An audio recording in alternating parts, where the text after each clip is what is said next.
अलविदा यो अलविदा शाहे शहीदा, अलविदा हुसेन ही बने दो जहा के सुलतान या गीतासह ढोल ताशाच्या गजरात उत्साही आणि भक्तिमय वातावरणात कुरुंदवाड शहरात पीर पंजांना भावपूर्ण निरोप देऊन हिंदू मुस्लिम ऐक्याचं प्रतीक असलेल्या पारंपरिक पद्धतीने मोहरम सणाची सांगता करण्यात आली. शहरात गेली 10 दिवसापासून मोहरम सण मोठ्या भक्तिभावाने सुरू होता. सणानिमित्त 18 ठिकाणी पीर पंजांची प्रतिष्ठापना करण्यात आली होती. बुधवारी मोहरमच्या 10व्या दिवशी म्हणजेच ताबूत विसर्जन निमित्त शहरात भावपूर्ण वातावरणात भाविकांनी निरोप दिला.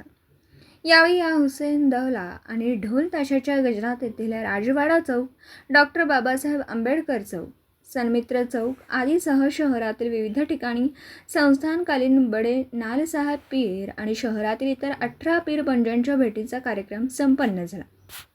पीर पंजा भेटीच्या वेळी अबीर खोबरे आणि खजूरची उधळण करत भेटीचं दर्शन घेतलं. दरम्यान मंगळवारी 9व्या दिवशी खत्तल रात्र साजरी करण्यात आली. यावेळी सर्व हिंदू मुस्लिम भाविकांकडून पंजांना फेटे, नारळ व नैवेद्य म्हणून मलिदा पेढे दाखवण्यासाठी मोठी गर्दी झाली होती. तर रात्री 12 नंतर अग्निकुंडातून भाविक उड्या मारत खेळण्याचा कार्यक्रम पार पडला. दरम्यान येथील 7वी, 8वी, 10वी भेटीसाठी मोहरम कमिटीच्या वतीने राजवाडा व डॉक्टर बाबासाहेब आंबेडकर चौक परिसरामध्ये नियोजन करण्यात आलं होतं. येथील हजरत दौलतशाह दर्गाजवळ पटवर्धन संस्थान सरकारच्या वतीने स्थापन करण्यात आलेल्या बडेनाल साहेब पीराची तर दर्ग्यातील 12 इगाम पीराची प्रतिष्ठापना करण्यात आली होती. परंपरागत भैरेवाडीतील बिरदेव मंदिरात आणि पंत मंदिरात गैबी पीर पंजांची प्रतिष्ठापना केली.